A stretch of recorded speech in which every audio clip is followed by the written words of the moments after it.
Avant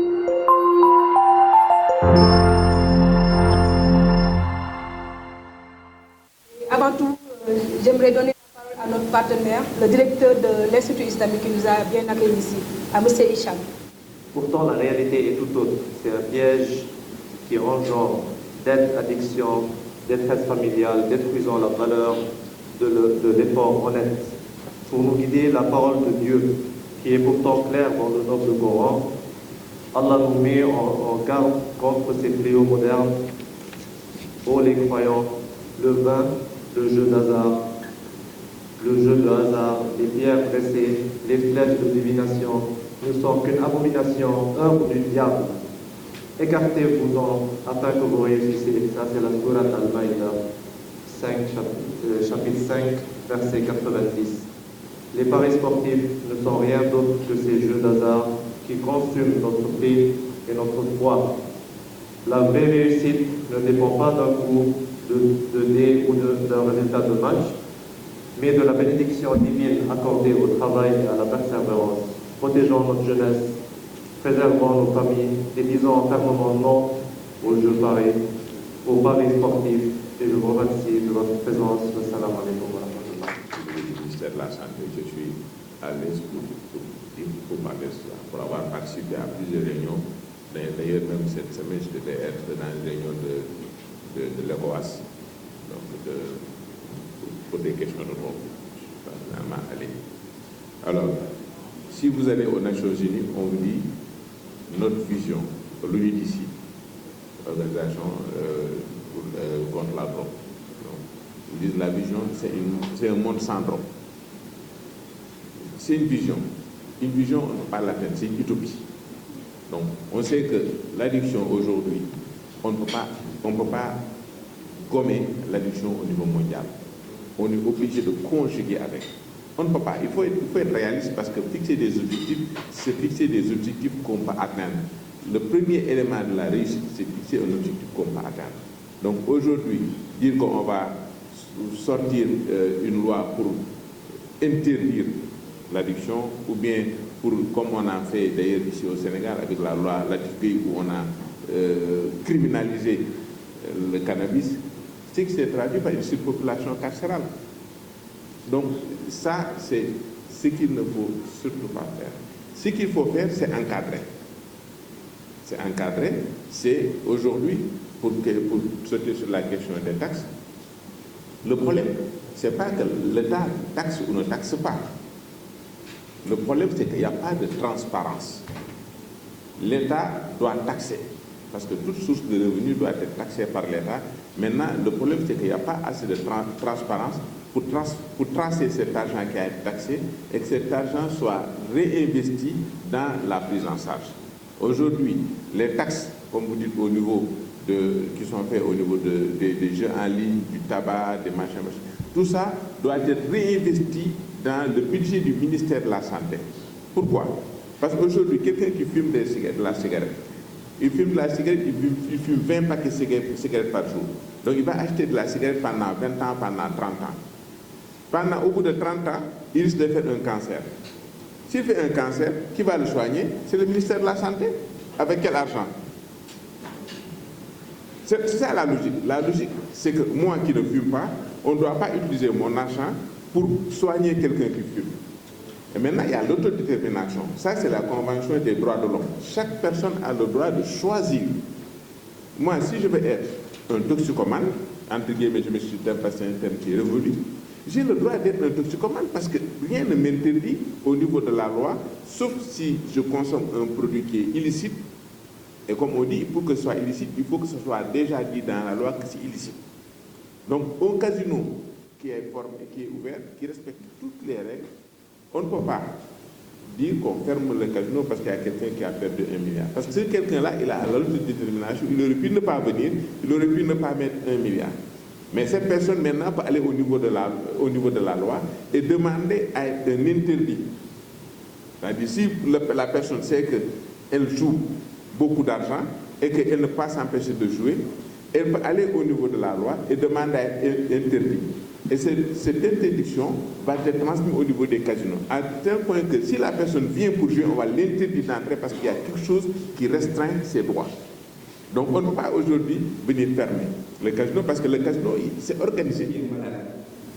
Donc, moi j'appelle en fait à plus de soutien de la part en fait de nos autorités afin que nous puissions aujourd'hui aider la population, aider aussi les familles en fait des joueurs qui sont aussi victimes de cette addiction. Parce que si vous avez aujourd'hui un mari qui joue par exemple, votre mari en fait il souffre d'addiction, par moment il peut avoir une violence au niveau en fait du foyer.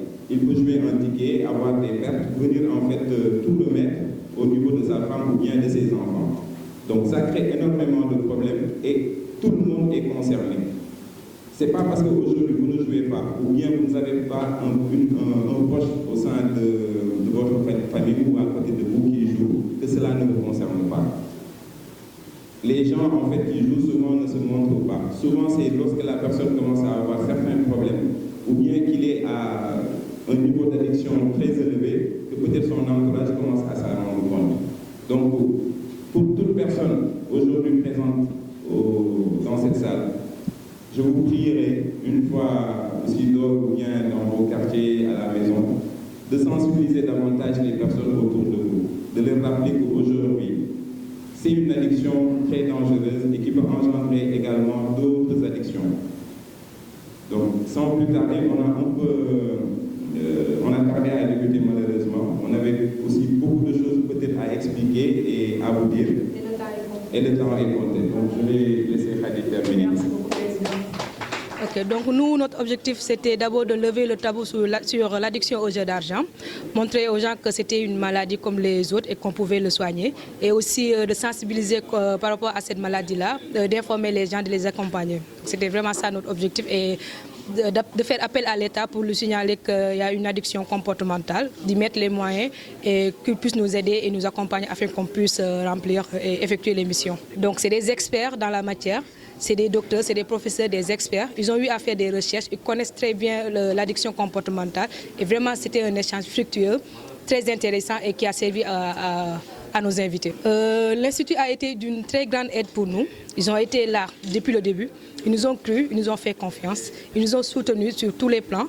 Sincèrement, l'association est très reconnaissante envers eux et on les remercie, notamment Hicham aussi. Vraiment, ils nous ont aidés. Il faut savoir que dès l'instant que la personne commence à passer beaucoup de temps dans les salles de jeu. Parce qu'à la base, l'objectif du jeu, c'était le plaisir. Donc à partir du moment où cela ne génère plus du plaisir, mais ça génère une contrainte financière, une contrainte de temps, le problème est là. Sans parler maintenant des conséquences, que ce soit des conséquences au niveau familial, des conséquences professionnelles, des conséquences économiques. De plus en plus, nous recevons des jeunes Sénégalais qui ont des problèmes d'addiction au jeu. Et c'est une catastrophe dans la mesure où c'est des gens qui, sur le plan de la santé, leur cerveau est en maturation. Ce n'est pas parce qu'ils jouent à des jeux d'argent que ça n'expose pas de développement cérébral, mais aussi c'est des jeunes qui sont au début de leur vie.